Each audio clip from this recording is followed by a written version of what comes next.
There's another important role here to consider, the role of the L&D function. And what would you say? Let's say that we have now the leadership check. The leaders are realizing they need to do this. They have committed to make the investment of time, probably money, of course. Now we have the L&D folks. Me, myself, I'm one of those. And a lot of people listening to this will be L&D folks. What is that you recommend? What is the top 3 things to take into account, to do, to stop doing, to actually become a value-added function to this new era of adaptation? Well, I recently wrote a couple articles in Forbes. I got another one coming out in a couple of weeks called that basically is saying that the coronavirus has ushered in the human capital era.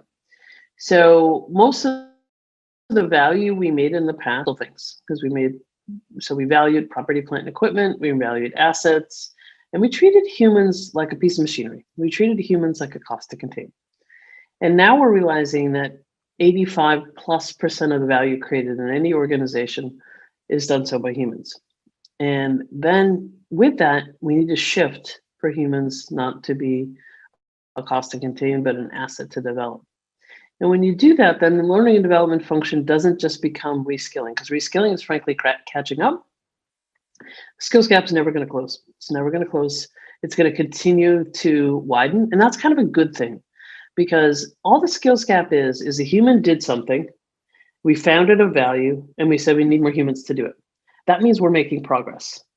And so we shouldn't look at it as something that is sort of punitive or catching up, but a way of life. So learning and development in an organization becomes sort of not this catch-up function, but this constant function. And it should be elevated. The CHRO and the Chief Learning Officer should be like what the Chief Financial Officer was to an organization after the global financial crisis. Because what the pandemic has done is it's taken what I thought was going to take 3 to 5 years and had it happen in 3 to 5 months.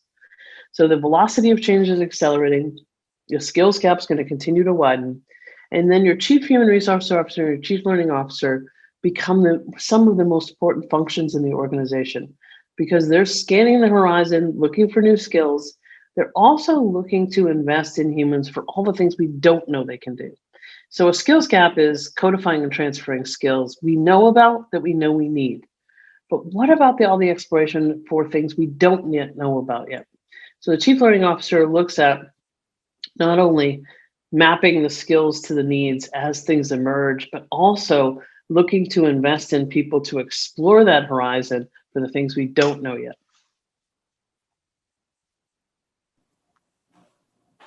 That's very, very interesting. And I have do you know Chief Learning Officers that are in the actual C-suite in companies? I haven't heard of that still, or that are reporting directly to the CEO. Not offhand, but I've been championing it, so I hope it happens soon. Yeah, me too. I agree. I see it. I was thinking of this area that also became very important in the last, 20, 30 years, like strategic planning. You have like a lot of strategic chief officers reporting directly to the CEO. I was thinking what you were mentioning, like scouting what's next. That's kind of the strategic planning, but now with the learning point of view, maybe we can fuse those two.